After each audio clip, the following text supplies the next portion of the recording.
우리 아마 논란이 많이 있을 것 같은데요. 황무지가 장미꽃까지 사실은 아주 좋은 곡입니다. 같이 한번 뜻을 생각하면서 불러보겠습니다.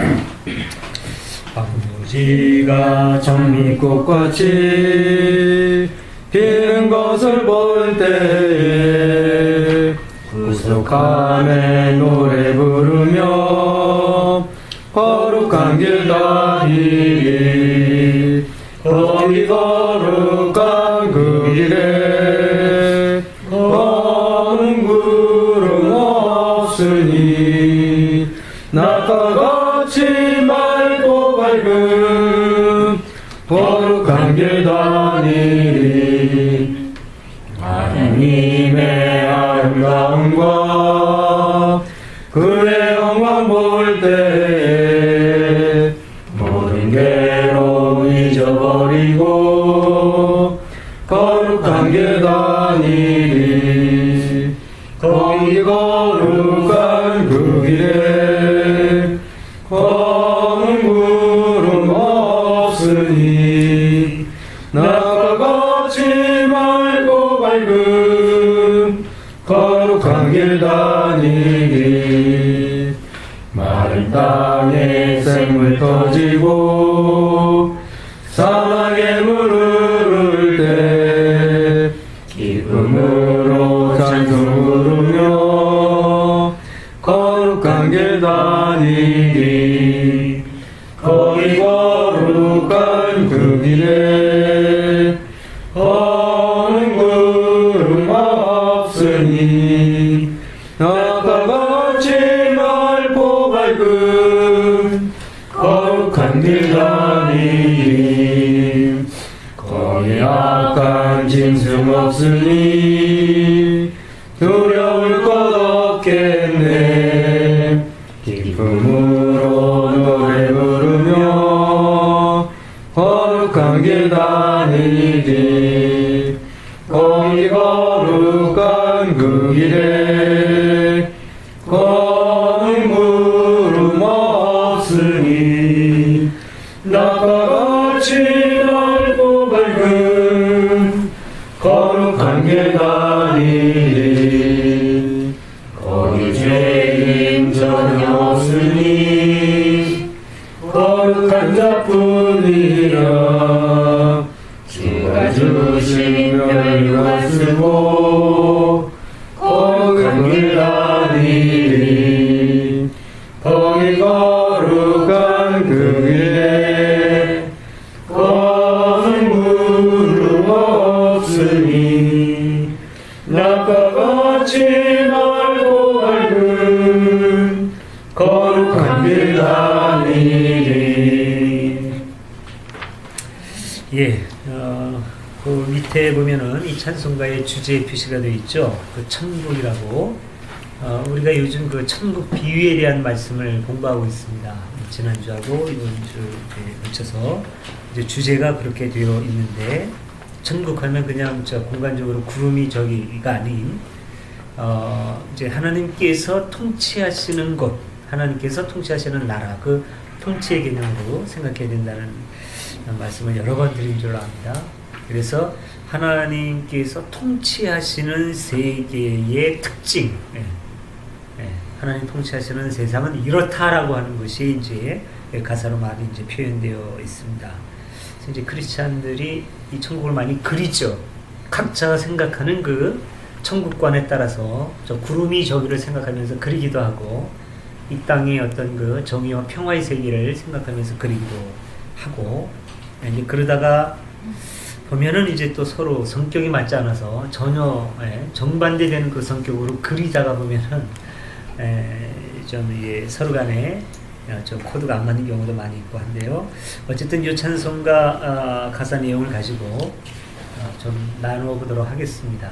뭐 사연도 많이 있으신 것 같은데, 뭐 느낀 점이라든가 사연이라든가 같이 나누겠습니다. 자유롭게.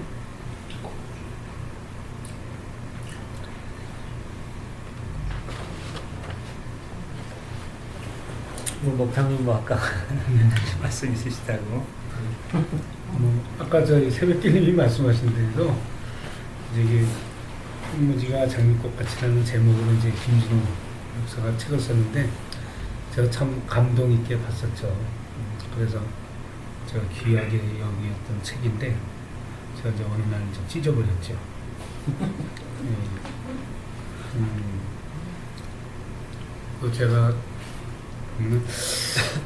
이 사람이 이제 좋은 생각과 좋은 뜻을 말은 할 수 있지만은 그걸 그대로 지켜나가는 것이 참 그런 삶을 지켜나가는 것이 쉽지 않다 이런 생각을 하면서 이제 저도 나름대로 신앙생활을 어릴 때부터 해서 보면서 한 가지 결론이 이제는 이제 어떻게 하면 그냥 예수가 원하는 삶을 꾸준히 살을까 어떻게 살 수 있을까라는 게 이제 화두지 보편적으로 교회에서 이제 이렇게 하는 언어 이런 것들 제가 이제 별로 안 좋아합니다. 그래서 사실 이런 찬송가는 제가 이렇게 대중과 같이 부르는 걸 이제 싫어해요. 안 불러요.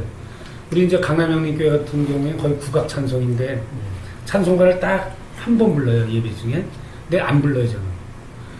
그 찬송가를 그렇게 그냥 편하게 부르기에는 너무 그 내용 자체가 우리들한테 이제 우리가 그 지키지 못하는 걸 입술로만 부르니까는 너무 이제 죄송한 느낌 들어. 근데 제가 혼자 오토바이 타고 갈 때는 찬송가를 불러요.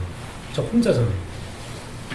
그래서 제가 이제 이런 찬송가를 좀 대중과 더불어서 이렇게 잘 못 불러줬고 내주를 가까이 하는 것 같은 거 이런 것조차도 이제 안 불러요. 근데 혼자는 불러요. 그 가사 하나의 의미가 얼마나 큰데 그걸 그냥 너무 쉽게 내뱉는 거예요. 곡에 맞춰서. 그러고 싶지가 않아요, 이제.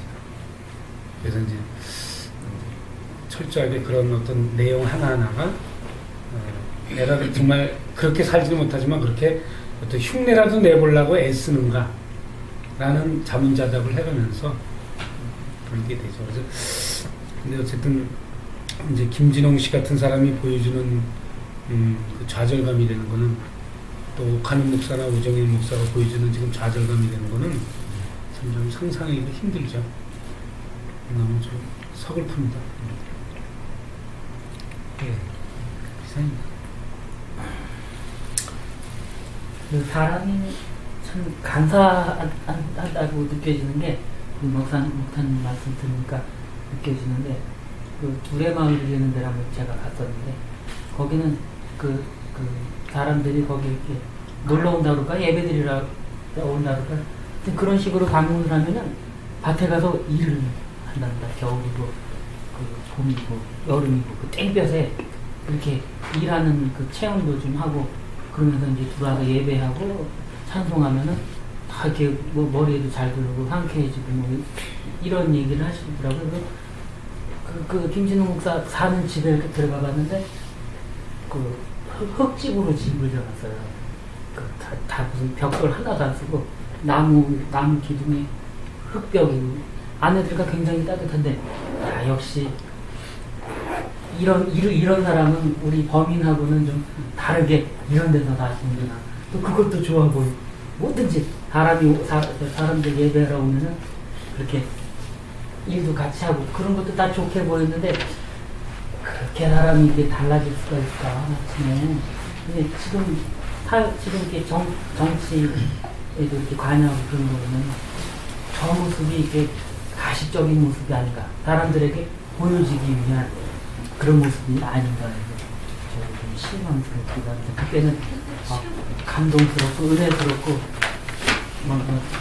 눈물까지 그 사람이 사는 모습을 보고 그런 것까지 느꼈는데 지금 생각해보니까 그런 것도 남한테 보여지는 사람은 아닐까 그런 생각을 하니까 좀 실망스럽습니다. 네.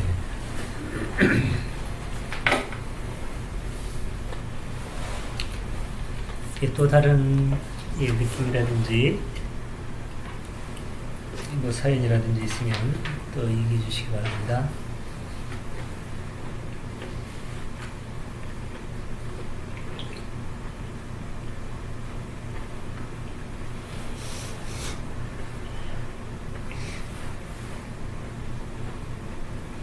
오늘 영화를 하나 하는데요. 위대한 친구인데 그게 보면은 이제 대화는 소리가 없는 뭐 이런 같은 문제인데 간간히 구제라고 할 수 있는가 그런 내용 성경에 있는 내용이랄까 아니면 감독이 나타내고자 하려고 하는 그러한 내용들이 적혀 있는데 그 중에 보면은 좀 받아들이기 어려운 것은 하나님은 절대 선이시고 또 하나님은 전지전능하신 분이고 또 하나님은 우리가 그거는 좀 더 생각해 드리지만 그 뒷말이 좀 좋더라고요. 우리 인간이 행복해지기를 바라시는 하나님이다. 이런 내용이 나와요. 그래서 우리가 어떤 일을 당해도 결코 실망할 필요도 없고 또 죽음에 대해서도 걱정할 필요가 두려움을 가질 필요가 전혀 없는 것이 하나님은 우리를 어떤 환경이나 어떤 힘든 상황에서도 행복하시기를 원하는 하나님이기 때문에 걱정할 필요가 없다 이런 내용입니다. 그래서 그런 마음을 우리가 갖는 것이 우리 마음속에 하나님 나라를 천국을 갖게 되는 것이 아니에요. 나 자신도 실제로 그렇게 못하고 있지만은 그런 것을 목표로 해가지고 우리 마음속에 천국. 그러니까 우리가 이제 이 땅의 천국도 중요하지만 먼저 우리 마음속의 천국을 먼저 가져야 되지 않나 그런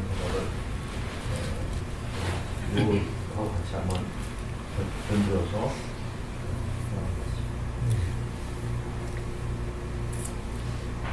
하나 질문 좀 드리겠습니다. 제가 전에 봤기 때문에 참 기억을 못합니다. 구름을 타고 오신다는 그런 문제를 본 것 같거든요. 네. 구름을 타고 오신다는 그것도 실제로 모르겠고요. 또 하나는 낙타가 바늘 구멍으로 통과하듯이 어렵다. 그 비유에 대해서 좀 알겠습니다. 그러니까 낙타가 바늘길을 통과하는 것보다 더 어렵다. 부자가 구원받는 게 그냥 강조법이죠. 뭐. 네. 강조법. 그러니까 오늘 우리가 이제 할 게 그 비유에 대한 말씀인데 그러니까 수사법 중에 이제 여러 가지가 나오죠. 그냥 그 직설법은 참 쉬운데 이제 그 수사법으로 그 어떤 내용을 보다 더 깊이 있게 얘기하거나 효과적으로 얘기하거나 혹은 본의를 감추어서 말하기 위해서 여러 가지 수사법을 쓰거든요. 그 중에 이제 대표적인 게 이제 성경에 많이 나오고 오늘 해야 될 어떤 그 비유법. 그 다음에는 이제 그 강조법이라고 하는 거. 이제 그런 것들이 있죠. 그 다음에 어떤 그 상징을 표현하는 이런 여러 가지 표현이 있는데 그건 그냥 뭐 강조법이죠. 그냥 그 낙타 바늘길을 통과하는 것보다 더 어렵다. 부자가 구원받는. 그만큼이나 힘들고 어렵다. 부자는 자기가 갖고 있는 재물을 포기하기 어렵기 때문에 욕심에 사로잡혀서 그걸 넘어서기가 참 어렵다. 그런 이제 강조법이라고 볼 수가 있겠죠. 그리고 이제 아까 그 구름을 타고 오시리라. 그런 것도 일종의 어떤 그 이제 수사법의 일종으로 받아들일 그걸 뭐라고 봐야 될까요? 그것도 일종의 뭐랄까 비유법 중에 그걸 은유라고 볼까요? 아니면은 지규라고 봐도 좋을 것 같아요. 예수님께서 다시 오시기를 구름 타고 오심 같으리라. 예를 들어서 이런 식으로 우리가 이해를 한다면 또 지규와 비슷하다고도 볼 수가 있겠죠. 거기서 그러면 구름같이 온다, 구름을 타고 온다라고 하는 게 뭐를 의미하겠느냐라고 하는 건데 어떤 갑작스러운 임함을 뜻할 것인지 아니면은 영광스러운 모습으로 오는 것을 뜻할 것인지는 여러 가지 상황이 있겠지요. 근데 어쩌면은 말하고 있는 사람 자체가 그런 은유라든가 지규를 처음 말한 사람의 의도를 잃어버리고 그거 자체를 그대로 문자 그대로 이해하고 말할 가능성도 또 있죠. 성경에 기록되는데 그때 당시에 처음부터 그렇게 뭐랄까요? 그 예수님 사건의 이런 모든 것이 그렇게 교리화돼 가지고 뭐 재림 그 다음에 어떤 성령 잉태 이런 식으로 처음부터 되진 않았을 거고, 그건 한참 후에 세워졌을 텐데, 처음에 말했을 때는 아마 그런 게 많았을 겁니다. 여러 가지 비유, 상징 이런 걸 텐데, 교리화되면서 그게 그대로 문자 그대로 사실인 것처럼 돼간 것이죠. 그러나 일단은 우리가 볼 때 그걸 문자 그대로 해석하는 것은 무리라는 점은 분명히 해야 되겠죠. 구름 타고 온다? 그렇게 되면 일단은 비과학적이 되는 거죠. 아주 비현실적이 되고 우리 신앙 자체가 왜곡되게 되니까. 옛날 사람들은 그게 납득이 갔어요. 문자 그대로라고 하더라도. 뭐 진짜 손오공이 구름 타고 다닌다고 생각할 수도 있었던 시대, 과거에는. 근데 오늘날 그대로 문자 그대로라 할 때는 심각한 분열 현상이 생겨나죠. 과학과의 충돌, 그럼 어느 쪽을 택할 것인가. 과학을 버리고 신앙을 택하자면 완전히 그 무지한 세계로 가게 되는 거고, 그렇게 되면, 그러니까 그 원래 의도가 뭐냐, 그 비유와 상징을 제대로 읽어내는 게 굉장히 중요하다고 봅니다. 근데 빛으로 오신다는 그런 표현이지 않습니까? 네네. 빛으로 오신다. 예, 그것도 아주 밝음으로 우리가 지금 이해한다면 그렇게 이해하는 게 좋겠어요. 빛이라고 했을 때는 어떤 영광, 밝음, 어떤 그런 거를 의미하지 않겠습니까? 그러니까, 그리고 이제 어둠에 대한 반대 개념으로 예수님이 오실 때는 어둠을 몰아내고 밝은 세상을 이루기 위해 오신다. 예, 악한 세력이 쫓겨나고 우리 모두의 어떤 정의로운 세계, 이런 고백이었을 겁니다. 예, 그런데 이제 그거를 빛으로 오신다라고 했을 때, 그걸 거의 그냥 문자 그대로, 예, 이제 이해를 한다면은 곤란해지는 거죠. 근데 오히려 세월이 갈수록 그런 그 상징과 비유를 더 깊이 읽어야 되는데, 오히려 그 상징과 비유에 대한 뭐라 그럴까, 이해 폭이 점점 줄어들고 오히려 문자에 갇히는 현상이 일어나는 것은 참 안타까운 일이죠. 그만큼 어떤 교리 안에 세뇌되는 거, 예. 그리고 그 안에 갇히고 굳어지는 오늘날의 그 현상을 나타내는 거겠죠. 안타깝게도. 제가 어릴 때는 우리가 이제 예수님이 부활하신 영광이 어떻게 이제 묘사했냐면은, 예수님이 부활해가지고 하늘로 둥둥둥 올라가는 그런 모습을 우리가 이렇게 봤거든요. 예. 근데 작년에 천주교 방송, 기독교 방송 세 군데에서 네. 성경 대서사시라는, 정말 그 영화 보신 분 계십니까? 하여튼 여러 편이에요. 모세 편도 있고 저 이름 다 모릅니다만, 하여튼 여러 제자님들의 편을 한 편씩 영화를 내놨는데, 예수님이 마지막 유다입니까? 유다가 이제 대신해가지고 잡혀가지고 이제 돌아가시게 되잖아요. 마지막 이제 여기 무덤에서 나오셔가지고 이제 부활하셔서 돌아가신 장면을 어떻게 표현했냐면은, 예수님이 딱 육신으로 계시다가 하늘 날아간 가요. 네. 그대로 빛으로 들어가 버려요. 빛으로. 빛으로. 네. 빛으로 그냥 예. 그대로 사라져버린 모습을 그렇게 묘사를 해놨어요. 네. 우리나라로 좀 달라졌구나. 네. 아까 제가 낙타에게 왜 말씀드렸냐면은, 성공의 신부님이 아는 분이 계시는데, 네. 그분은 예수님 무슨 곡입니까? 골고다 무슨 곡이 있죠? 네네. 예. 골고다 언덕. 예. 거기 어디 가면은 네. 낙타가 지나가는 길이 있는데, 네. 너무너무 좁은 길이 있대요. 네. 그거를 얘기한 것이지, 낙타가 바늘지 가는 그 뜻이 아니라, 이렇게 또 해석을 하십니다. 그것도 하나의 설이고요. 네, 골고다라고 하는 게 어디에 있었는지도 사실 모르죠. 네, 모르고 예수님이 거기에 길을 가셨는지, 어떻게 돌아가셨는지, 그런 게 전부 다 그냥 전래되는 거지. 그 사실상 2000년 전의 이야기를 우리가 지금 어떤 그 증거를 찾아내려고 하는 시도 자체가 어찌 보면 무모한 거예요. 거기서 담고 있는 이 종교라고 하는 건 의미거든요. 의미가 뭐냐, 이제 우리가 그거를 읽어야 되는데, 자꾸 그거를 어떤 사실성, 어떤 증거 이런 걸 찾으려고 하는 것 자체가 좀 비종교적이고 좀 무리한 거라고 저는 생각을 합니다. 네. 그때 당시는 언어가 언어도 계속 발전돼가지고, 네. 그때 당시는 언어가 좀 그렇게 표현이 부족해서 그런 거 아닐까? 언어의 표현이 부족하다? 글쎄요, 그거는 오히려, 예, 지금처럼 언어가, 아주 그 논리적으로 발달되지 않았다 하더라도, 그거를 발달이 아니다라고 말하기는 어려울 겁니다. 오히려 그렇기 때문에 더 많은 어떤 그 상징과 비유를 품으면서 말 한마디 한마디에 더 풍요로운 뜻이 담겨 있을 수가 있죠. 요즘 우리가 사용하는 언어 자체가 오히려 너무나 과학적이고 논리화되면서 어떤 풍부성이 사라져버리고 그런 면도 있거든요. 예. 그 서양 언어하고 동양 언어 놓고 보면 종교의 언어도 보면은 기독교가 요즘에 말하는 어떤 정말 교리화하고 논리화하고 있는 이런 언어하고 그다음에 동양 종교, 불교나 이런 데서 얘기하는 완전히 그 비논리적인, 나쁘게 말하면 비논리적인 그러나 초논리적인 어떤 그런 화두 같은 거 있잖아요. 화두가 논리인가요? 아니잖아요. 전혀 엉뚱한 얘기 던지고. 그런데 그 화두를 던지면서 이 사람들 사이에 주고받는 어떤 그 언어로 말하지만 언어 안에 갇히지 않고 언어의 관계를 통해서 교류되는 어떤 그 풍요로움은 논리 이상이거든요. 이것도.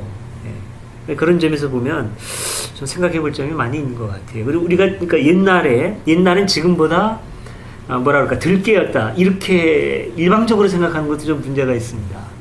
그러니까 요즘에는 이제 원시적이라고 하는 표현을 종교 학자들도 많이 쓰는데 그 원시적이라는 말이 열등하다는 뜻이 아니에요. 시간적으로 앞섰다는 뜻이죠. 시간적으로 앞섰는데 어떤 과학적 문명의 시각으로 보면은 열등하다고도 볼 수가 있어요.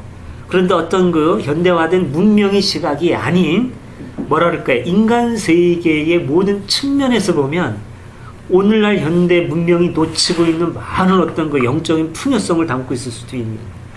예. 그러니까 종교적으로도 보면은 체계화되어 있고 정교하지 않지만 기독교보다 아메리카 인디언의 종교가 더 깊고 오묘하다고 주장하는 학자들도 있거든요.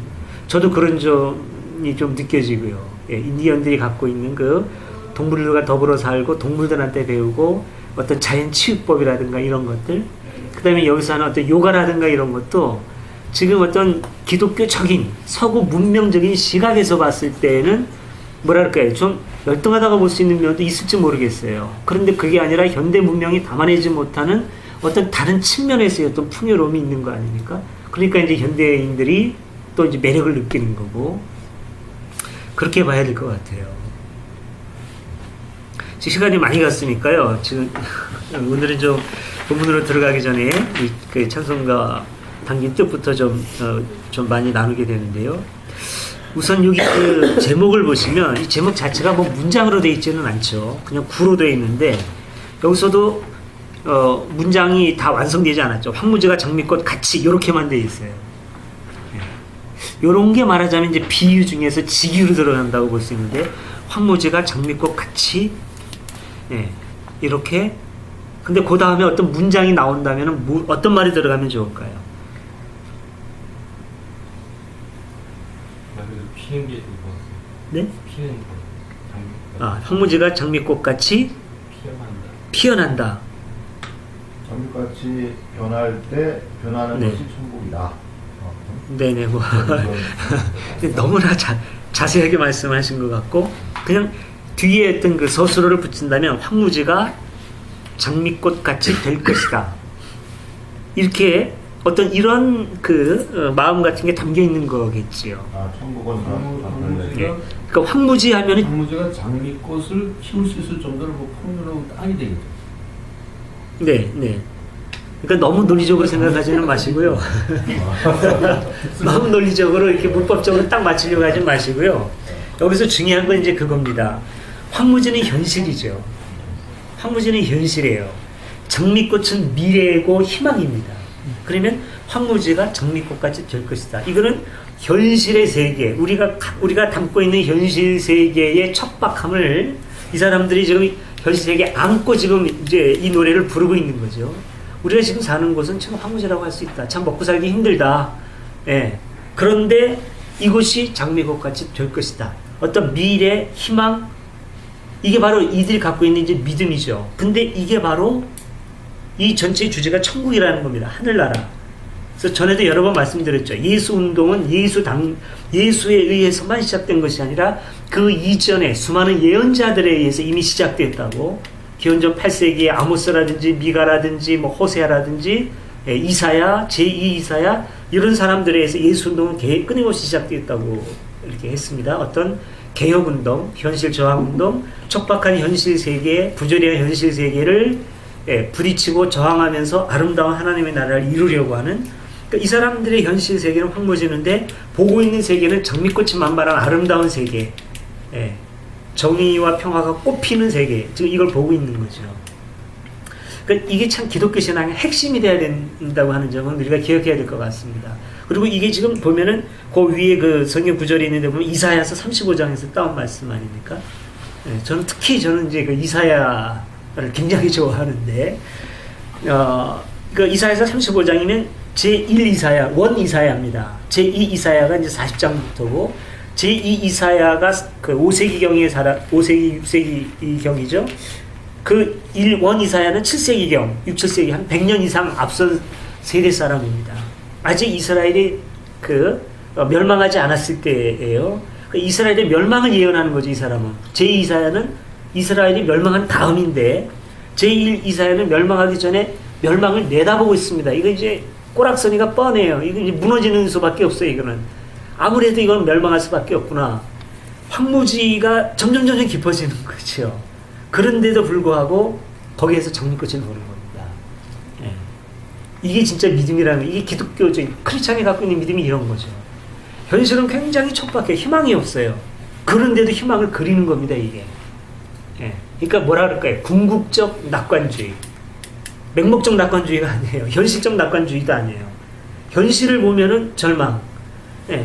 그리고 어떤 어떤 데서도 이유를 찾기 어려워요. 그런데 이런 현실이 하나둘 다 극복이 되고, 결국은, 역사는 결국은 선으로 가고, 결국은 하나님의 뜻이 이루어진다라고 하는 믿음이 있는 거죠. 이 궁극적 낙관주의.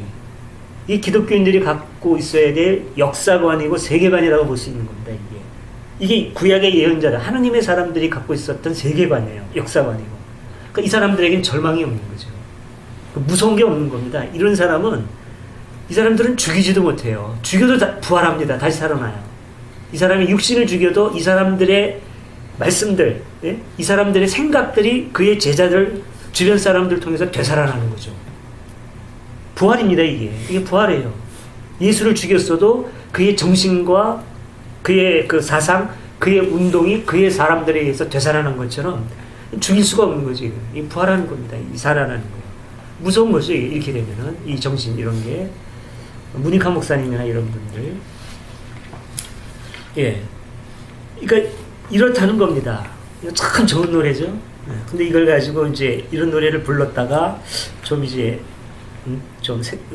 그 생활이 좀 우리 기대에 어긋나게 바뀌고 이런 사람들 때문에 우리가 좀 아픔을 겪기도 합니다만은, 원래 가지고 있는 그런 의미라고 하는 건 이런 거라는 거죠. 그리고 이것도 또 각자 그대로 그냥 먼 미래, 우리가 죽으면 가야 될 저 구름의 하늘나라의 날, 그것만 그리는 분들도 있어요. 현실은 영원히 황무지일 수밖에 없고, 장미꽃은 죽어서 가는 세계, 이렇게 또 이분법적으로 생각하는 분들도 많이 있는데, 그런 신앙은 그 예수님이 갖고 있었던 생각들, 예언자들의 신앙과는 다르다는 거. 그런 그 비현실적이고 도피적인 신앙과 예수의 신앙은 다르다는 것을 우리들이 알아야 기독교의 원래 정신이 되살아날 수 있다고 봅니다. 우리 주님의 기도 같이 하겠습니다. 하늘에 계신 우리 아버지, 아버지의 이름을 거룩하게 하시며 아버지의 나라가 오게 하시며 아버지의 뜻이 하늘에서와 같이 땅에서도 이루어지게 하소서. 오늘 우리에게 일용할 양식을 주시고 우리가 우리에게 잘못한 사람을 용서하여 준 것 같이 우리 죄를 용서하여 주시고 우리를 시험에 빠지지 않게 하시고 악에서 구하소서. 나라와 권능과 영광이 영원히 아버지의 것입니다. 아멘. 오늘 복음서 연구 28번째 시간입니다. 예수님의 비유, 특히 그 하느님의 나라 비유죠. 천국 비유 두 번째.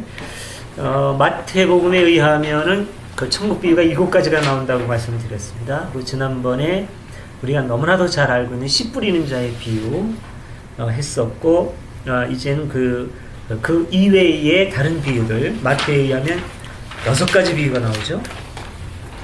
뭐 가라지 비유, 겨자씨 누룩 비유, 보물, 진주, 구물 이렇게 나옵니다. 근데 이제 그 마테오에는 나와 있지 않는 마르코와 누가에 보면 등불의 비유가 나오죠. 또 근데 등불의 비유가 마태복음에는 요 13장에 있는 천국 비유가 아닌 5장에 산상수훈에 이렇게 가 있어요. 이게 여기저기 막 이렇게 나눠져 있는 거죠. 그 마태가 이걸 알면서도 등불을 따로 뗐는지 뭐 그런 거는 우리가 뭐 일일이 다 알기는 어렵습니다만은, 그래서 마르코에는 등불의 비유, 자라나는 씨의 비유, 겨자씨 비유 이렇게 나오고, 누가에는 등불하고 겨자씨, 누룩의 비유 이런 식으로 나옵니다. 그러니까 마태가 그 상당히 더 많은 비유를 더 간직하고 있어요. 더 많은 자료를 가지고 썼는지, 아니면은 그 마태에 의해서 새롭게 창작되었는지 그건 모릅니다만은, 어쨌든 마태는 7가지 천국 비유를 말하고 있습니다. 지난번에 누가 얘기했죠? 소피스님이 말씀하셨나? 어쩌면 의도적일 가능성도 있죠. 7이라고 하는 거, 7에 맞추기 위해서. 그거는 이제 그 사람들의 습성이니까요. 7은 완전하다라고 하는 그런 생각입니다. 자, 어쨌든 여러 가지 비유에 대해서, 천국 비유에 대해서 나오는데, 한 10분 정도 오늘도 같이 비교하면서 보도록 하겠습니다. 10분 후에 나누는 시간을 갖겠습니다. 저기 어떤 내용이 있는 것보다도 읽으면 느낀 건데요. 그 마태복음 비유의 결론 부분이 있어요. 13장 52절. 예수께서는 이렇게 말씀을 맺으셨다. 그러므로 하늘나라의 교육을 받은 율법학자는 마치 자기 곳간에서 새 것도 꺼내고 낡은 것도 꺼내는 집주인과 같다. 근데 이거를 전에 숱하게 마태복음을 읽었는데 다른 비유들은 다 기억에 남는데 이런 내용이 성경에 있었는가, 이런 걸 다시 한번 새겨보네요. 전에 아무래도 이게 이 비교에서 읽는 것이 이런 게 장점이 되는 것 같아요. 이거는 뭐 전혀 기억에, 머리에 안 남아있어요. 그런 걸 그냥 느껴봤어요. 내용이 뭐.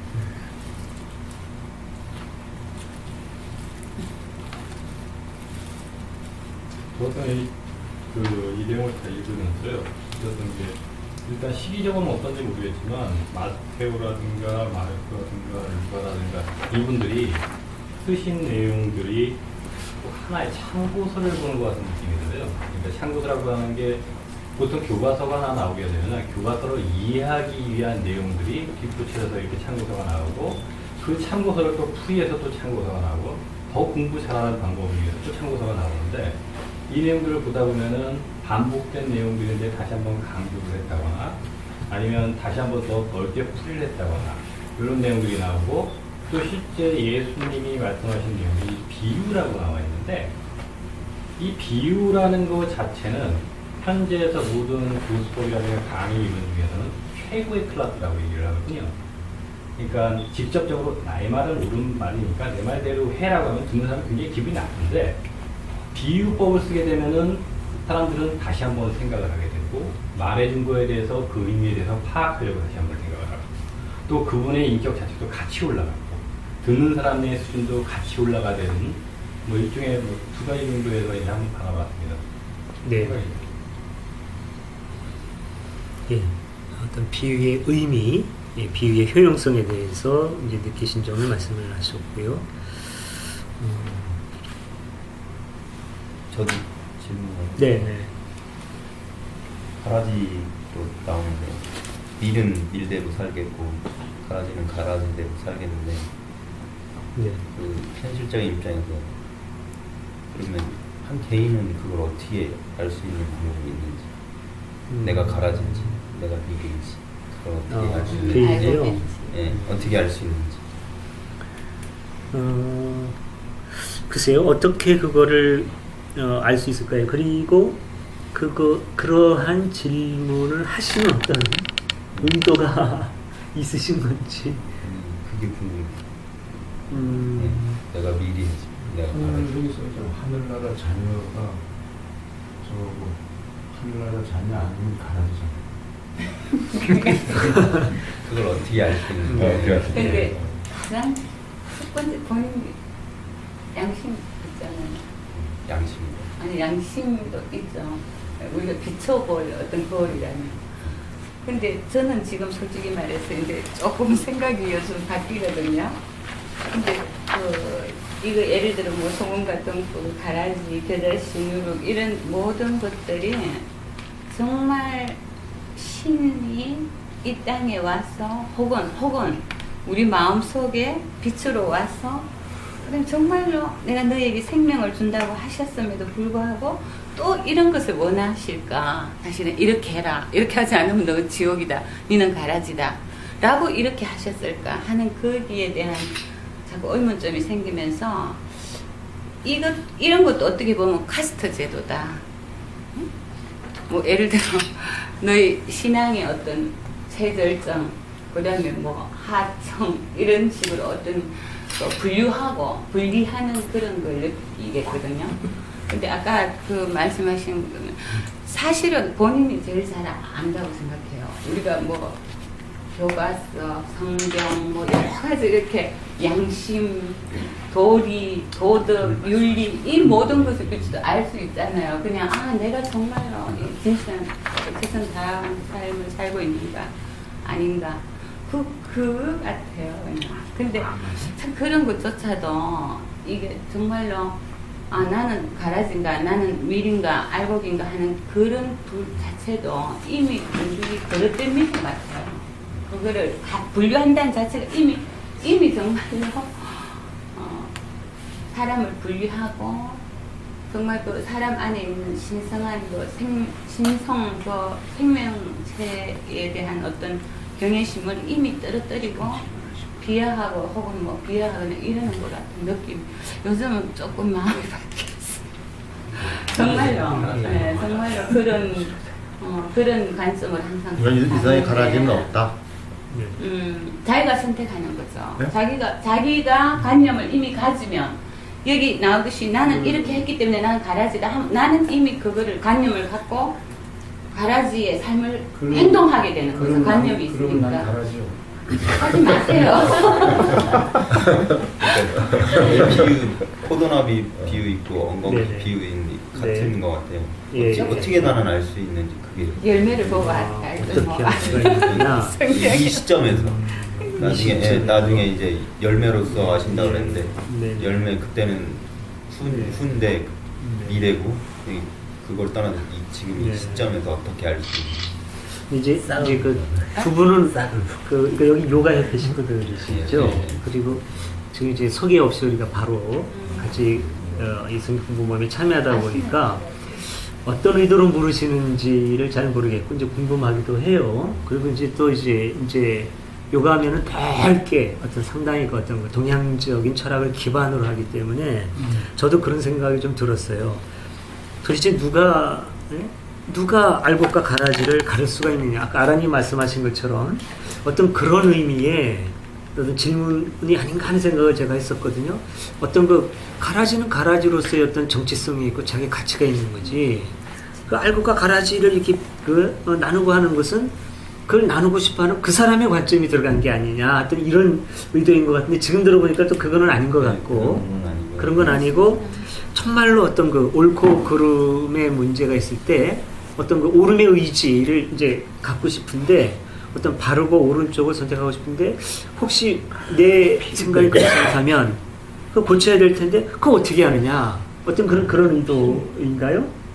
예, 그거 비슷한 것 같은데 제가 볼 때는 그렇다면 저는 그래요. 이제 기독교인들은 그냥 성경을 기준으로 그 다음에 그 성경을 기준으로 해서 체계화시킨 교회의 가르침, 구체적으로 말하면 교리, 이런 것들에 걸맞으면은 그건 알곡이죠. 그런데 걸맞지 않으면 그건 가라지로 이제 본단 말이에요. 교회는 단순해요. 너무나 오랫동안 훈련을 받았고 서양 논리의 또 한계가 그런 거죠. 명백한 것 같지만 좁아요, 폭이. 보는 폭이 좁아요. 다양하게 넓은 세계를 보고 가치를 인정할 줄 모르는 맹점이 있습니다, 서양 철학에. 제가 볼 때는 그래요. 예, 그러니까 여기 있는 사람들은 다 가라지죠. 근데 그렇게 하지 말고 제가 볼 때는 그래요.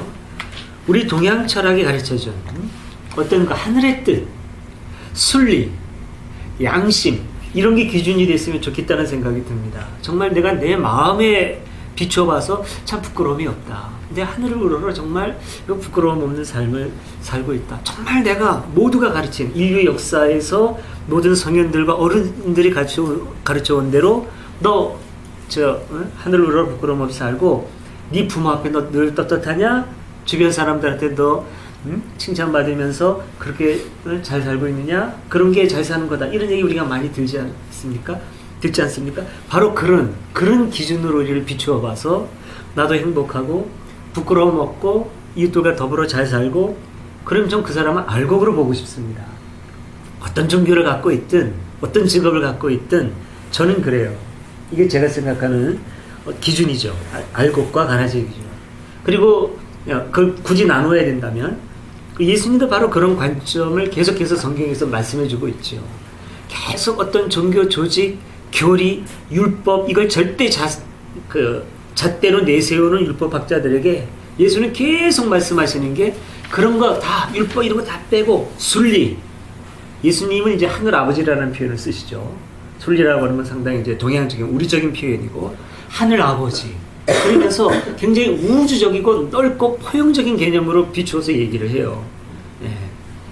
그리고 어떤 작은 규모의 사람들이 만들어 놓은 시대에 만들어 놓은 조직이나 교리라든가 이런 걸 자꾸 깨뜨리려고 하시고 그러니까 그런 점에서 봤을 때도 예수님의 가치관이 상당히 동양적인 그런 면하고 오히려 더 통한다라는 생각이 좀 많이 듭니다.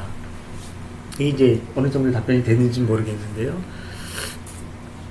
그리고 아까 이제 아라님이 말씀하신 그런 관점에 대해서 우리들이 참 생각할 필요가 많이 있고요. 도대체 가라지는 뭐고 알곡은 뭐냐? 누구의 기준에서 이게 알곡과 가라지라는 거죠. 만약에 가라지가 더 효용성이 있다면 이거 역전될 수도 있는 것 아닌가요? 가라지가 옛날에 우리가 어렸을 때 뭐 영님이라든가 다 잘 아시겠죠. 깐북이라는 걸 잡숴보셨죠. 깐북이 보리밭에는 이제 까맣게 이렇게 이제 이게 무슨 영양인지 모르겠어요. 네네. 그 먹기도 하고 이제 그런 거죠. 그 영양일 텐데 그런 게 이제 일종의 이제 가라지죠. 알곡하고 같이 나오는 피 이런 것도 있고. 네. 껍데기와 가라지 차이는 뭔가요?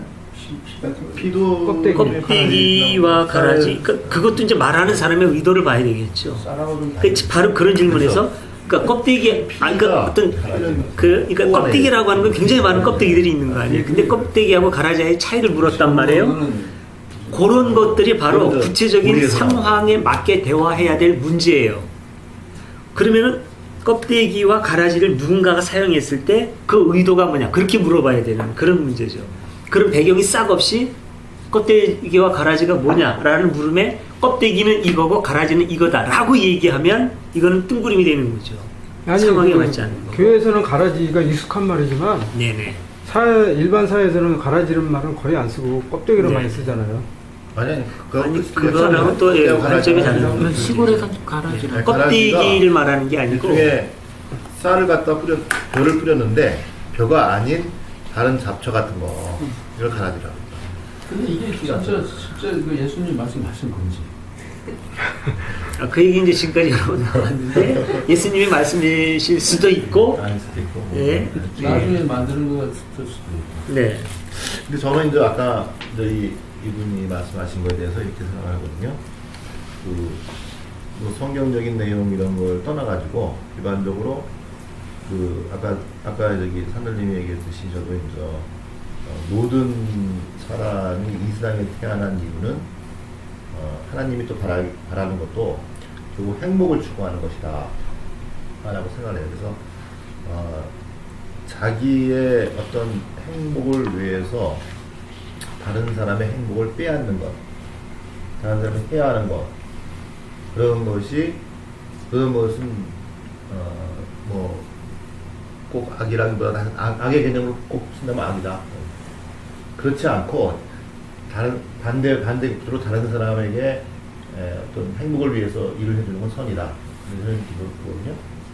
제가 보는 관점은 그런 관점으로 저는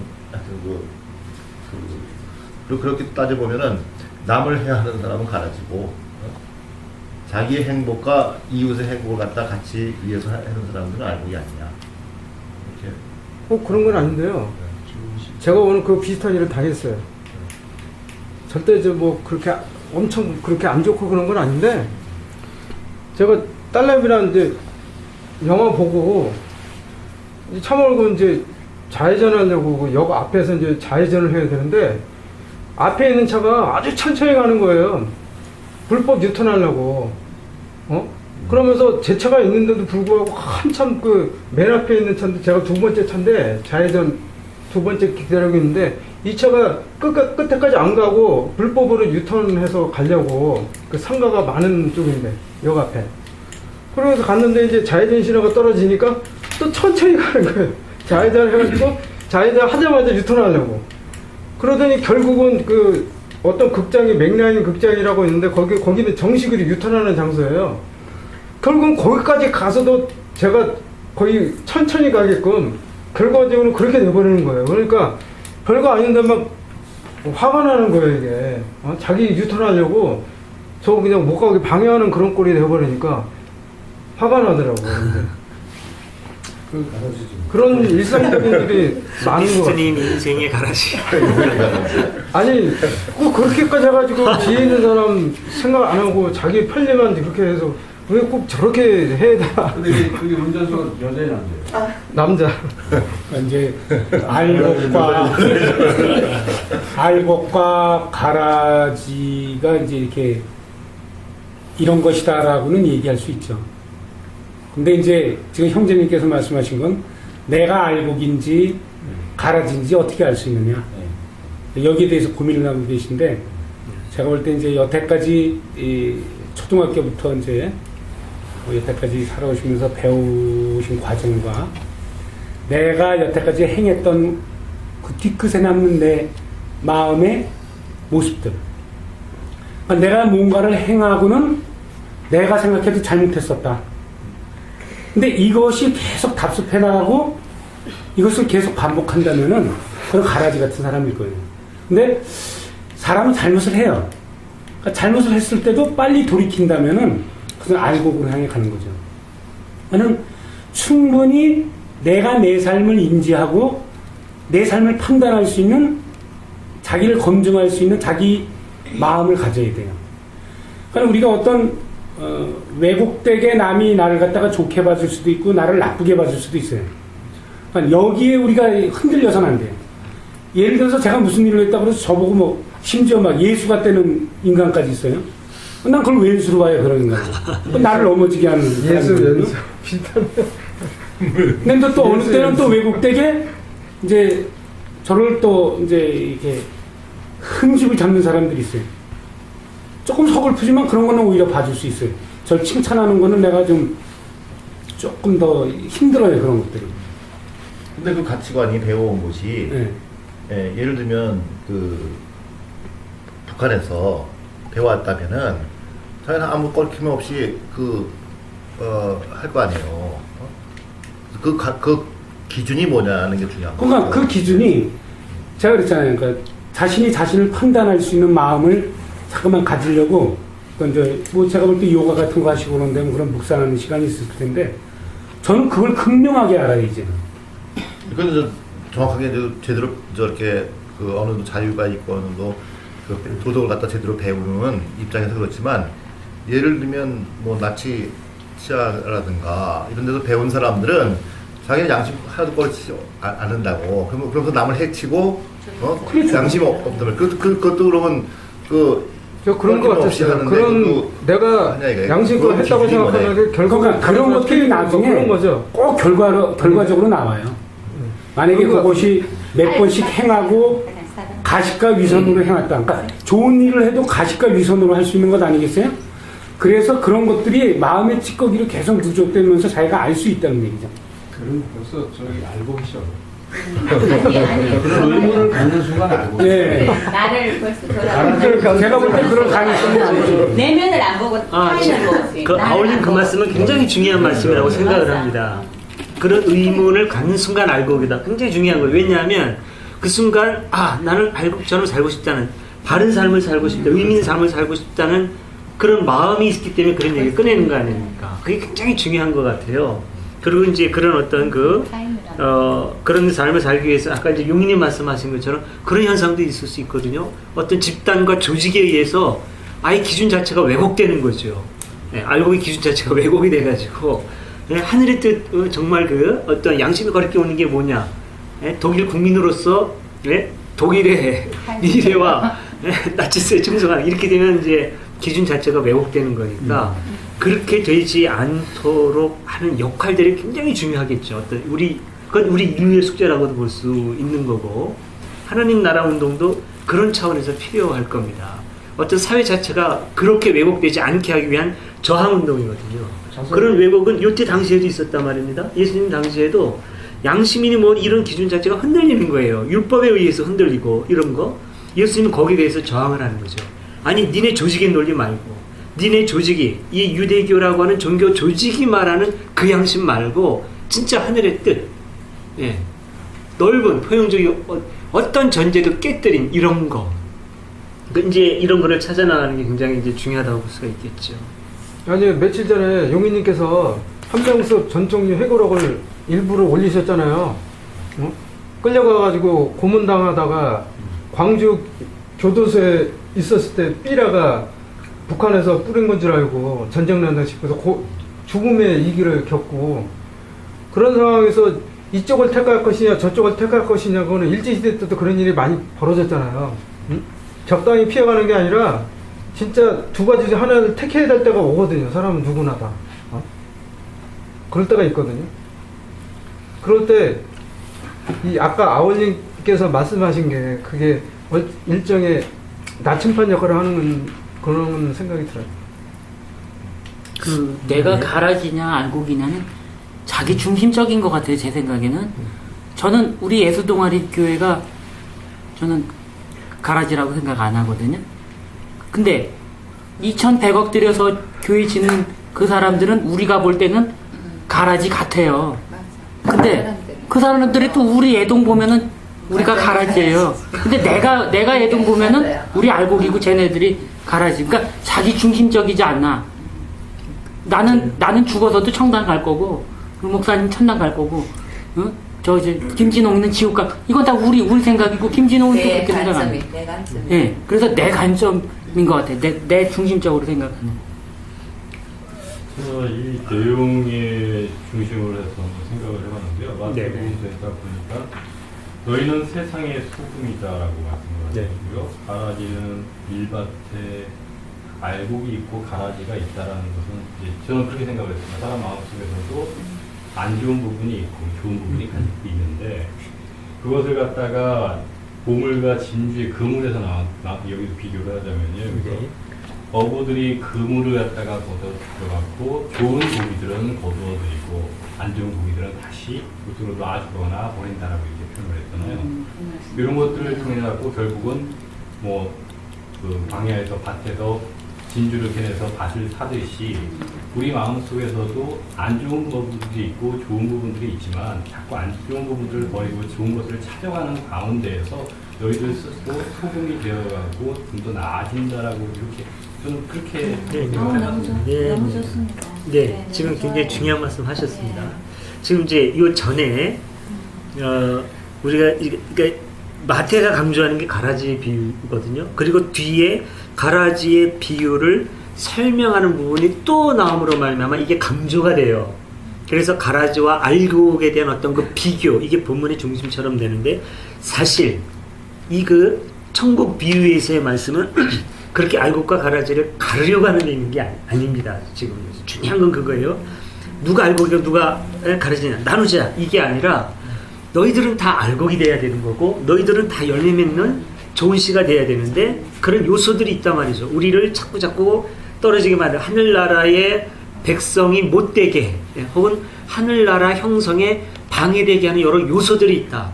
그것을 경계하고 하늘나라 운동에 참여하여라 라고 하는 게 지금 하늘나라 비유의 중심 목적이에요. 이게 중심적인 얘기.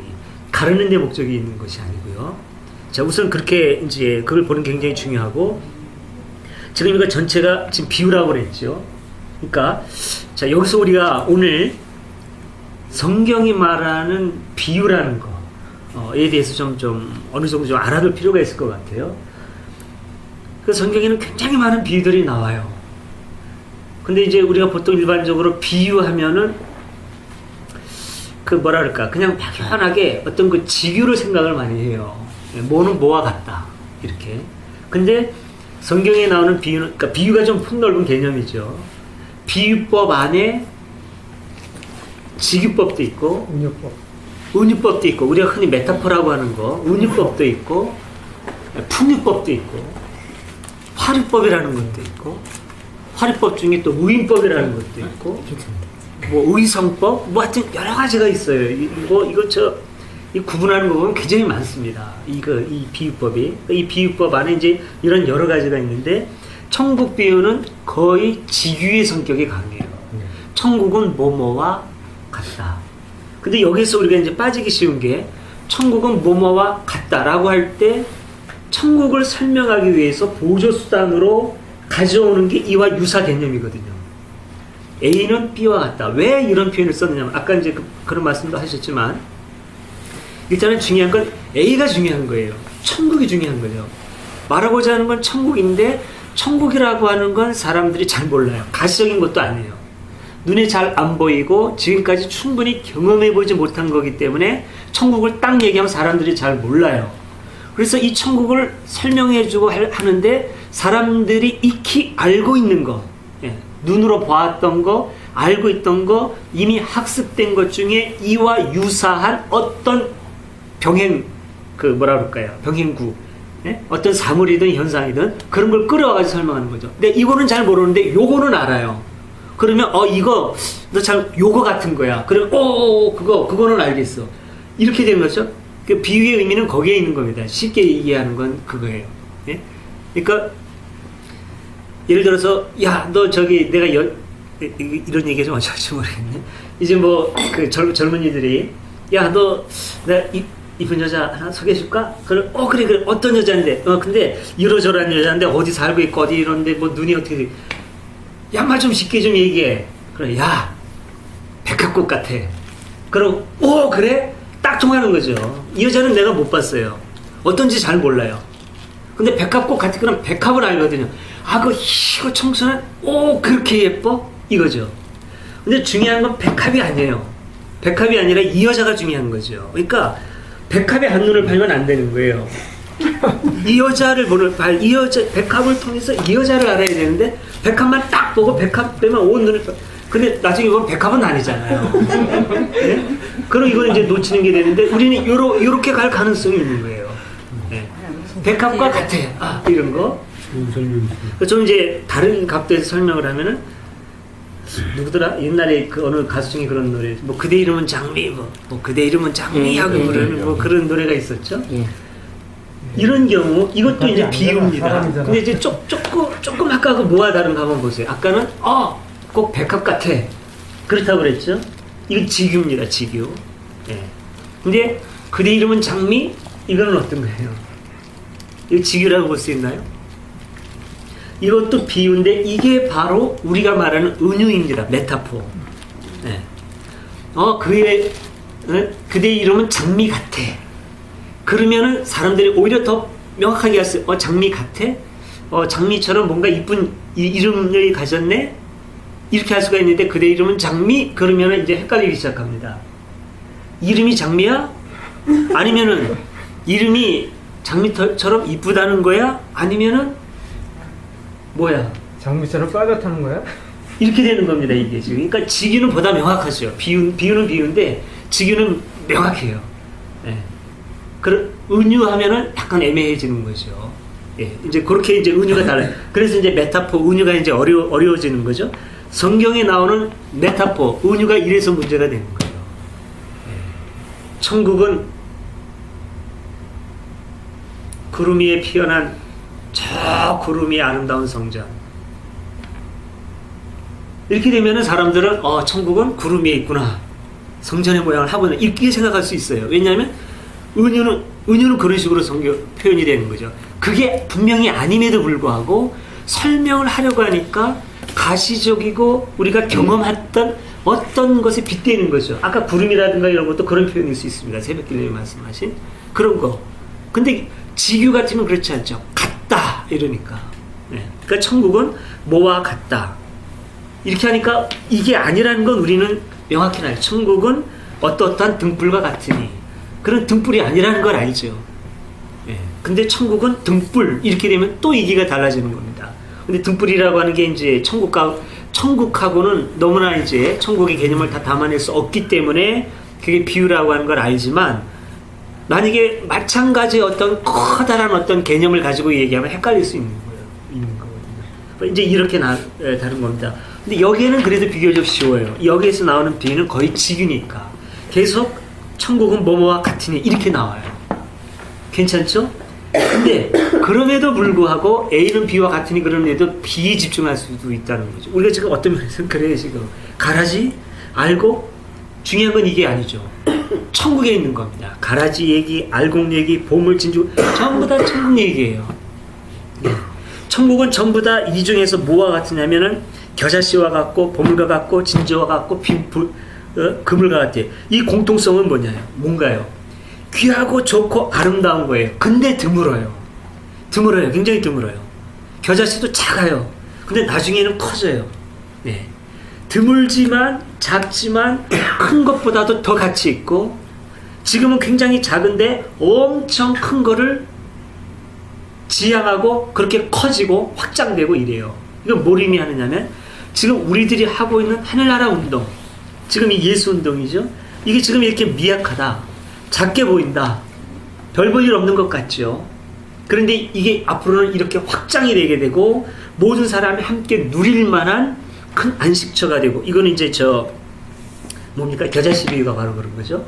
겨자씨가 이제 큰 나무처럼 된다고 하는데 사실은 나무가 아니라 이제 큰 이제 부성기죠. 이거 단연생, 나무는 이제 단연생이 되는 거고, 그런 점에서 누가는 표현이 좀 누가가 표현을 잘못했다고 볼 수 있죠. 이런 점에서 누가가 좀 뭐 어떤 그 원인이 뭐 이제 또 이제 살펴볼 수 있겠습니다만, 어쨌든 이런 천국의 확장성, 천국의 가치, 이 공유롭고 정의로운 세계의 아름다움, 우리가 지향해야 되는 점, 이거죠. 그런데 이 천국이 꼽히기까지 이런 어려움이 있다. 우리가 지금 하늘나라 운동을 위해서 여기 참여하고 있는데 어렵지 않느냐. 그러면서 지난번에 배운 것도 연계시킬 수 있겠다. 그죠? 끊어진 게 아니라 연결된 거니까. 거기 보면은 씨가 뿌려지는데 돌밭에도 뿌려지고, 그 다음에 가시덤불에 뿌려져서 이렇게 막 그 손실되지 않습니까? 그런 요소들이 있다. 우리도 그럴 수 있다. 우리의 현상 중에 그런 현상도 나타난다. 그러나 우리가 좌절하지 말자. 계속해서 이 운동은 열매 맺어야 된다. 이게 뭡니까? 아까 부른 그 찬송하고도 연관이 되죠. 황무지가 정리꽃같이. 바로 이제 그런 겁니다.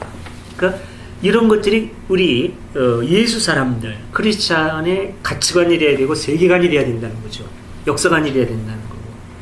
현실은 어려울 수 있다. 그러나 역사는 결국은 하나님의 뜻을 향한다.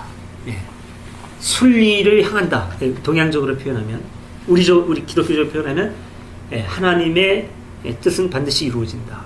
어떤 그래서 궁극적 어떤 낙관주의, 이런 걸 우리가 잃지 않는 것이 중요하다는 거. 이게 어떤 그 전시적인 그 천국 비유의 의미가 그렇다는 겁니다. 그런 뜻에서 보면 지난 저하고 이어지는 거잖아요. 이어지죠. 예. 지극히 현실적이다. 네, 그렇죠. 그런 뜻에서 보면 2000년이란 시간이 많이 흘렀는데 대표적인 게 지난번에도 나왔지만 북미, 유럽 선진국, 그게 가깝게 가 있다고 봐야 되나요?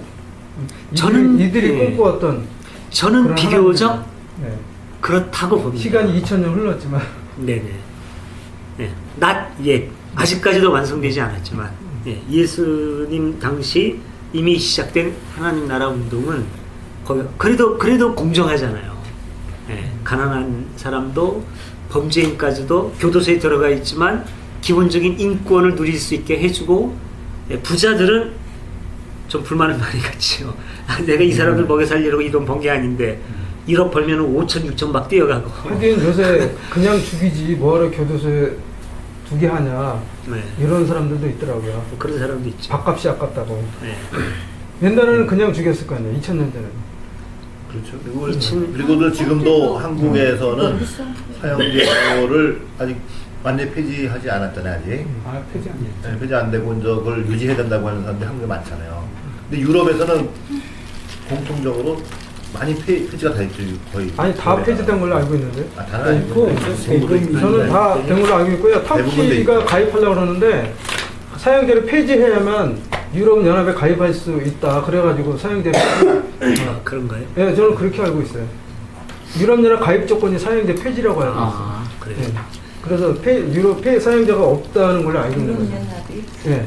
그냥 이렇게 생각하면 돼요. 이제 유럽, 이제 우리나라 교회, 그 보수교회 목사들이 유럽의 교회가 텅텅 비었다는 그러면서 이제 유럽을 비하하는데 실질적으로 유럽이 하나님의 뜻과 예수님의 뜻에 그래도 확실하게 근접해 있는 사람들이에요. 그러니까는 교회가 그렇게 불필요한 거죠.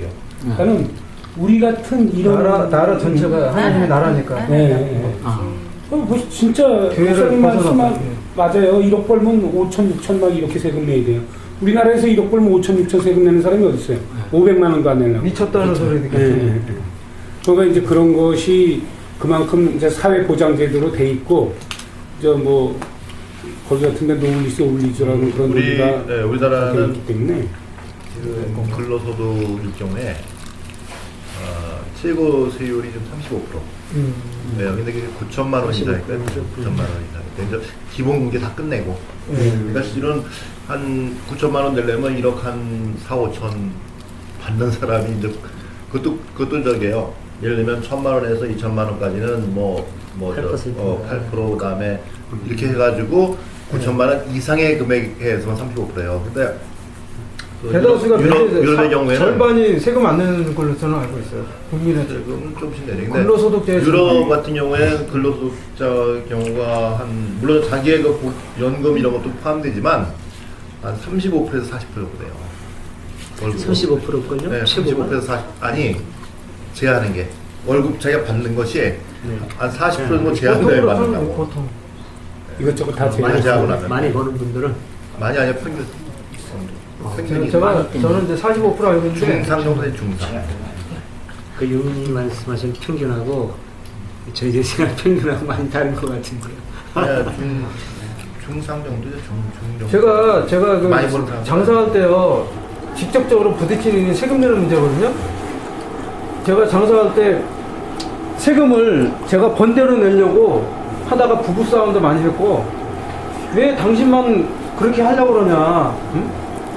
그리고 그래도 어쨌든 낮춰서 냈는데도 불구하고 안동에서 제가 세금을 제일 많이 냈어요. 제가 그런데도 불구하고. 근데 그 다음에 닥쳐오는 문제가 뭐냐면 주변 동료 상인들 있잖아요. 같은 업종에 종사하는 상인들에서 항의가 들어오는 거예요. 그렇죠. 네가 뭔데 그렇게 돼서 우리까지 이렇게 피곤하게 하냐. 응? 그러니까 저는 이제 양식권 내자. 그런데도 그 집사람이랑 또 싸우게 되고 그 다음에 낮춰서 냈는데도 주변 상인들하고 또 그게 또 문제가 되고 이런 게 있는 거죠 이게. 그러니까 사회 전체적으로 이게 우리나라 관계를 해야지.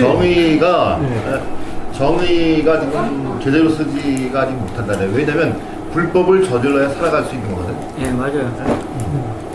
정의, 만약 그게 지금 얘기한 것처럼 제대로 법대로 그대로 하려고 하잖아요. 그러니까 법의 정의가 안 돼 있는 거예요, 지금. 근데 이 누룩에 비하면요. 네네. 누룩을 넣으면 세균이나 이런 것들이 걱정을 해갖고 빵을 불린다는 건 몰랐을 거예요. 여기서 말하는 누룩은 이스트죠. 알죠? 네. 이거 알죠? 부풀어 오르는 얘기하는 거. 부풀어 오르는. 그게 뭐 때문에 그런지는 몰랐을 거 아니에요. 알죠? 왜 몰라요? 빵. 왜 몰라요? 빵. 아니, 그냥 누룩 때문에 그런 건 알아도 네네. 그 뭐 세균의 개념이나 이런 건 몰라요. 그렇죠. 세균이 이런 게 그 안개 얼마 안 돼요. 한 2100년. 세균을 몰라도 누룩을 집어넣으면 그거 현상을 알죠. 수천 년 전에 내려온 거니까. 현상인 거예요. 네. 여기 질문이 있으신가? 예. 그 마르코 복음에는 마지막에 보면은 그 제자들에게는 따로 일일이 그 뜻을 풀이해 주셨다고 하셨잖아요.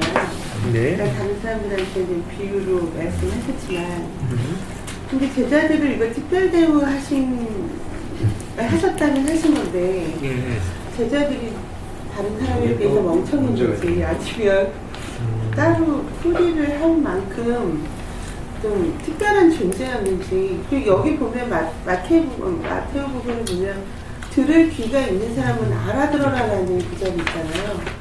그래서 이 비유라는 게 어떤 일종의 암호가 아니었나 뭐 이런 생각도 들고 그런 의미도 있죠. 네, 그리고 이거 제자들에게 다른 데도 그 나오는 제자들에게 특별히 설명을 하셨다는 건 예. 뭔가 다른 깊은 의미가 있지 않았을까. 그렇죠. 이게 지난주에 한 얘기예요. 지난주에 제가 없었어. 지난주에 이걸 했는데, 동영상을 안 보셨네. 그러니까 네. 이때 당시에 예수 운동이 네. 저항 운동이잖아요. 네. 기득권 세력에 대한 저항 운동이란 말입니다. 이걸 그대로 낱낱이 공표하면은 이거는 그대로 그냥 핍박받고 소멸돼 버리고 말아요.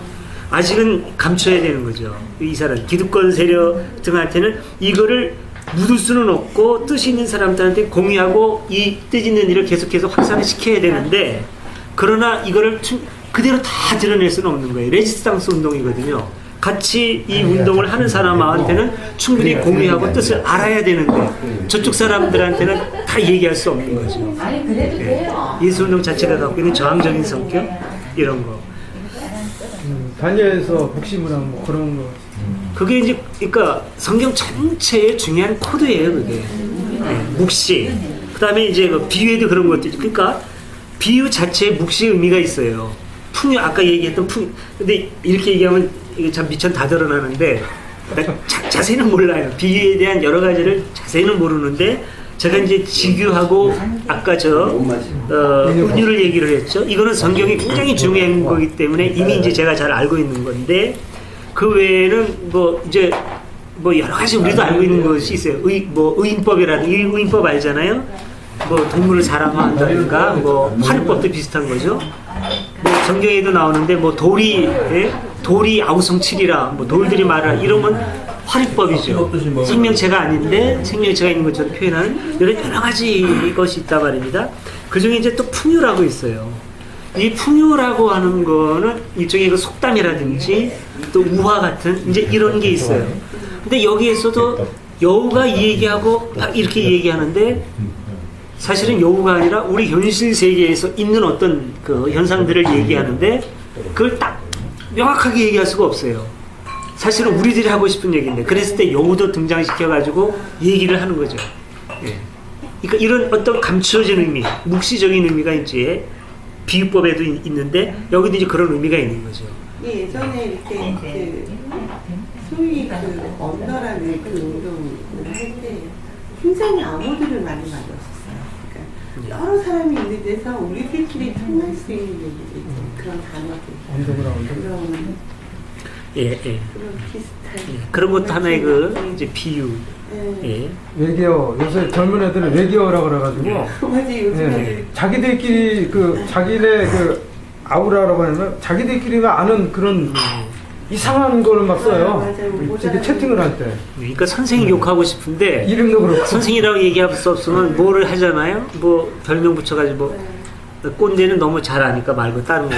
그런 것도 묵시적인. 진짜 묵시문학이네. 그런 게 바로 묵시이고 풍요이기도 하고. 네. 그런 것들이 이제 다 비유법으로 들어가는 거죠. 네, 제가 오늘 잠깐 영화를 보기 때문에 영화 얘기를 좀 많이 했는데 너무 감동적이었나 보다. 아니야 원래 책 읽으면 책 원래 그게 빠져가지고. 위대한 승부에 보면 성경 구절이 이렇게 중간중간 나와요. 왜냐면 너무 밋밋하기 때문에 아마 일부러 그런 것 같아. 한 20-30분 동안 아무 말 없이 위에서 화면만 갖다 있다가 성경 구절이 딱 나와. 근데 그것이 2번, 3번 연달아 똑같은 내용이 나오는 경우가 있어. 근데 그 제일 많이 나온 내용이 이거예요. 내가 가지고 있는 것을 다 버려야 나의 제자가 될 수 있다. 이 내용이에요. 그 비슷한 게 일본 호스에도 나와요. 네. 그건 너무 억압적이에요. 그래서 9자기보다는 하여튼 그 내용이 그 한 4번인가 5번쯤 나와요. 그게 제일 많이 나오는 내용인데, 근데 여기서 보면은 이제 그 보물과 진주의 비유가 그거하고 같은 것 같아요. 이거는 그러니까 진짜 하늘나라의 천국의 의미를 깨닫고 그것을 안다면 자기가 가지고 있는 소유를 다 팔아서 그걸 산다는 거 아니에요? 그러니까 이 진주하고 보물을 그런 뜻하고도 맥락이 같지 않느냐 여기는. 지금 말씀하시니까 제가 일본 헛소리예요. 이게 참 웃어야 할지 울어야 할지 제가 이제 연필로 써놨는데 그 구절을 보면서 가장 행복한 사람이라 이게 제목이에요. 일본 헛소리에 가장 행복한 사람 누가 행복하느냐로 이렇게 말을 바꿀 수도 있는데 거기서 보면은 가진 게 없는 사람 그러면서 바라는 것도 없는 사람 이게 가장 행복한 사람이래요. 일본 헛소리에. 근데 이게 비슷한 것 같아요. 맞아, 그 비슷해요. 네. 이대한 친구가 연장선상이에요. 가진 것이 없고 바라는 것도 없고. 가진 게 없는 사람 뺏길 것도 없잖아요. 그러니까 담장 칠 필요가 없잖아요.